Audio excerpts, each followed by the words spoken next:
horse tree. I talked a little bit about this in one of the early Vlogmas videos, but I started this tree back when I lived in Oklahoma because I found these Brayer Beautiful Breeds ornaments. Now the first one I actually got was the Frisian, which is right up here. I don't know how well you can see that. The Frisian horse, because I had a little Frisian mare. And that was actually the second in the series, I found out. Well, after I moved home, I was at a saddle shop that was going out of business. And I happened to find the first one, the Arabian horse. So I've been able to collect these as they've come out each year since 2003. And so I started that collection. Then Brayer also does these artistic painted glass ornaments. I only have a couple of those. Simply because they come out with so many ornaments every year, it's hard to buy them all because you just kind of go crazy trying to buy them all. They also, as I mentioned, had the thoroughbred ornaments that I have several of. There's a couple of them I don't have simply because I didn't get them when they came out and they were kind of pretty rare, so they're very expensive now to try to get. Hallmark had a series of ornaments called A Pony for Christmas, and I have quite a few of those. I also have the Hallmark rocking horse ornaments, some of them. I told the story about the lariat rope, but this was my dad's lariat rope that I found after he had died over in the field where I was bush hogging. So that has a lot of special meaning. Then the little stick horses are from when I was a kid. The little enamel or little plastic horses are also from when I was a kid.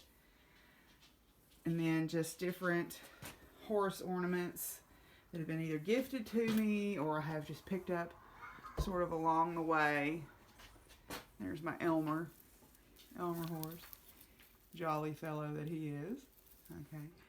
Brayer also does these carousel horse ornaments. Again, I don't have all of those. The tree topper is actually some horseshoes that I put together with some leather to form sort of a stylized cross up there, or a plus or a star, whatever you want to call it. And then this little ornament, I have several pieces of her artwork, and this was from a horse rescue drive where this little horse was brought into the rescue, and she seemed to be sort of the spiritual guide or center for all these other little horses that were there. So they were selling that ornament as a fundraiser, and I bought that. Yeah, so anyway, that is the horse tree. And what I realized after I got to thinking about it is this is not all of my horse ornaments. So there are still very specific ones that are not on here because they were gifts. And so somewhere out in the garage is another box of horse ornaments that I didn't get put on the tree this year. Always next year, right? Always next year. This is my family tree ornaments. These are ornaments that have sentimental value to my family. A lot of these were handmade by family members or were passed down from different family members. So, for example, my mother made all these little cross-stitch ornaments the year she was trying to quit smoking. Excuse me. And if you remember on the podcast, I found the book on eBay that these were from. So now I have the book that these were from. Then, like this little ornament, she wore that on the lapel of her coat when she was driving the bus. She and I made these little ornaments together. They were a whole set of these little bears. Let's see, the Noel ornament was made by my aunt, as was a lot of these fanciful beaded ornaments like this one here. Let's see, these glass ornaments were ornaments that she had when she worked as an accountant at the pickle plant. She had a little tree on her desk The cross-stitch ornaments were from my friend Faye over in Scotland. My mom made these little felt ornaments when I was a baby so that I wouldn't break them when I was a baby. Let's see, she got these ornaments, and I think these ones, when she was waiting for me to take the ACT.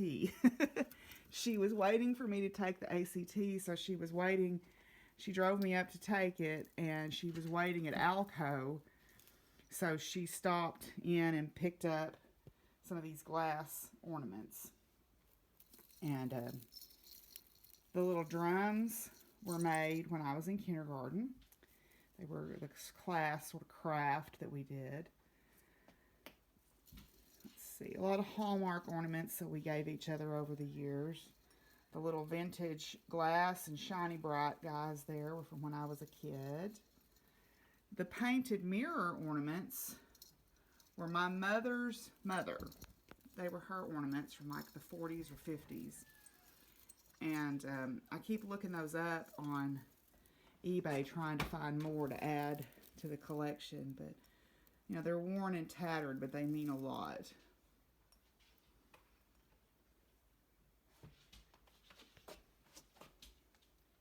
Another little cross-stitch ornament my mom did. My aunt made that. My Aunt Phoebe, who died when I was a senior in high school in a car accident, this was one of hers. She was a nurse. She was a Navy nurse, and she was stationed in Japan for many years and really loved learning about Japanese culture.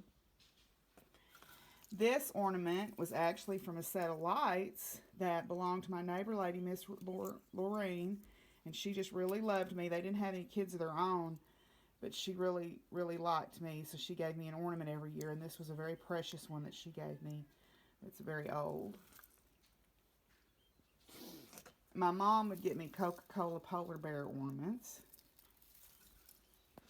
And there's some of the Santa Clauses that we talked about on the podcast. The little Santa Claus driving the car, that's from when I was a kid. He moves when you roll the wheels on the car. My little dime store Santa Clauses that my dad got me one year. So, yeah, lots of memories on this tree. And there's some ornaments that I bought when me and Miss Betsy went over to a craft fair.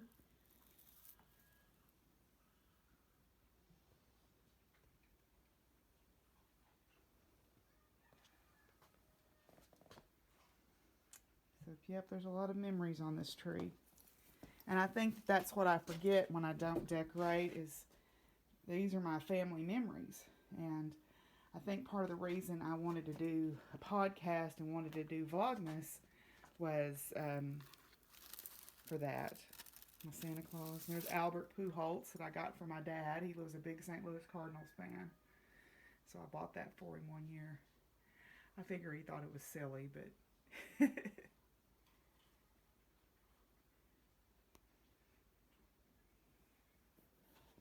I made these little quilted ornaments when I lived in Oklahoma and gave them to people as gifts. And then the little brass instruments, my mom got those when I was in about 6th grade.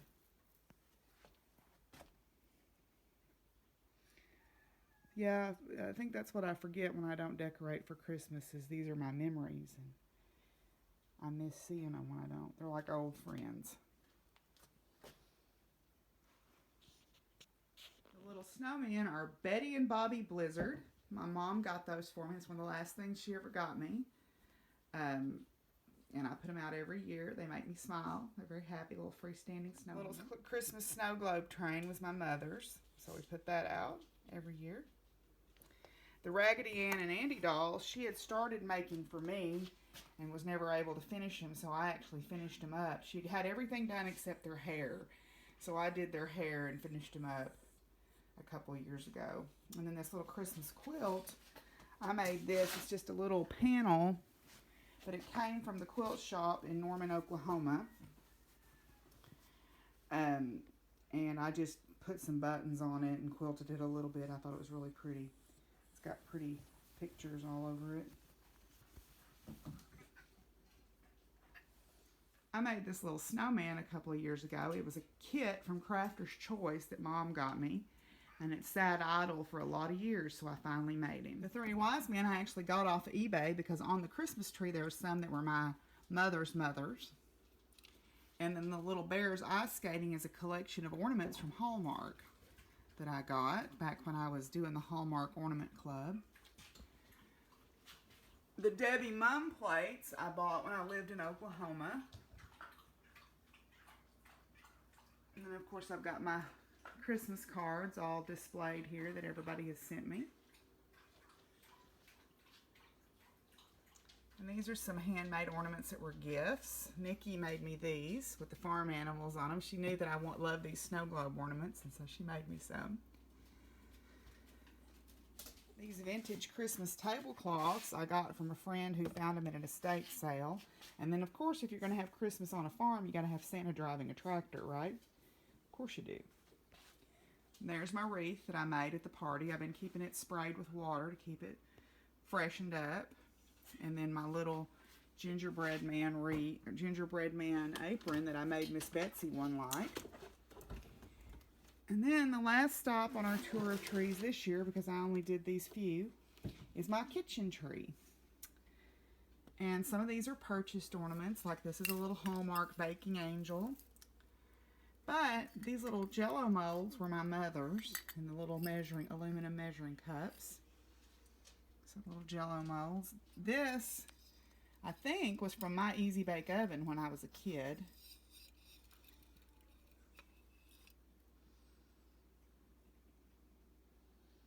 This was my mom's cookie cutter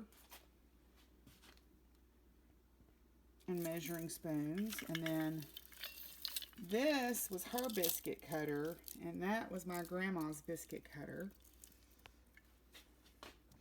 Carol and I found the mixer ornament one day when we were out gandering.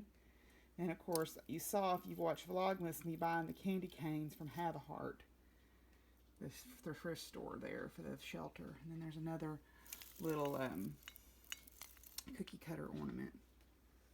And then I've got this all sitting in. This is a wash tub that was my grandpa's, and he would water. If we had baby calves that needed to be kept up because they were sick, or we had a bottle calf, this is the wash tub he would water them out of. So, but yep, that's my tour of trees this year. So Dana, I hope you get to watch this, and I hope you enjoy it. And for everybody who's watched Vlogmas, I hope you enjoyed it too.